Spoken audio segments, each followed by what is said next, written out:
علیکم پیارے بچوں، آج ہم آپ کے لیے جو کہانی لے کر آئے ہیں اس کہانی کا نام ہے جادوئی گھر۔ ایک ادیب کی بیوی نے اس سے کہا، آپ بہت کہانیاں لکھتے ہیں، آج میرے لیے بھی کچھ لکھیں، پھر مانوں گی کہ واقعی آپ ایک ادیب ہیں۔ ادیب نے کہا، ٹھیک ہے، اس کہانی کا نام میرا جادوئی گھر ہوگا۔ میں، میری بیوی اور بچے ایک جادوگھر میں رہتے ہیں۔ ہم اپنے میلے کچیلے کپڑے اتارتے ہیں جو اگلے ہی دن صاف ستھرے ہو جاتے ہیں۔ بچے اسکول سے اور میں آفس سے آتے ہی جوتے ادھر ادھر اتار دیتے ہیں، پھر اگلے دن صبح وہ پالش شدہ صاف جوتے پہن کر جاتے ہیں۔ ہر روز رات کو کوڑے والی باسکٹ کچرے سے بھری ہوتی ہے اور اگلے دن صبح سویرے ہی وہ خالی ہوتی ہے۔ میرے جادوئی گھر میں بچے کھیلتے ہوئے ہر چیز بکھیر دیتے ہیں، لیکن اگلے ہی لمحے گھر صاف ستھرا ہو جاتا ہے اور ان کے کھیلوں کا سامان اپنی اپنی جگہ پر ترتیب سے رکھ دیا جاتا ہے۔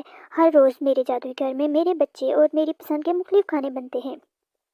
میرے جادوگھر میں ہر روز تقریباً 100 بار ماما ماما کہا جاتا ہے۔ ماما ناخن تراش کہاں ہے، ماما میرا ہوم ورک مکمل کروائیں، ماما بھیا مجھے مار رہا ہے، ماما بابا جانی آ گئے ہیں، ماما آج مجھے اسکول لنچ باکس لے کر نہیں جانا، ماما آج بریانی بنائیں، ماما مجھے سینڈوچ بنا کر دیں، ماما مجھے واش روم جانا ہے، ماما یہاں میری بک پڑی تھی اب نہیں ہے۔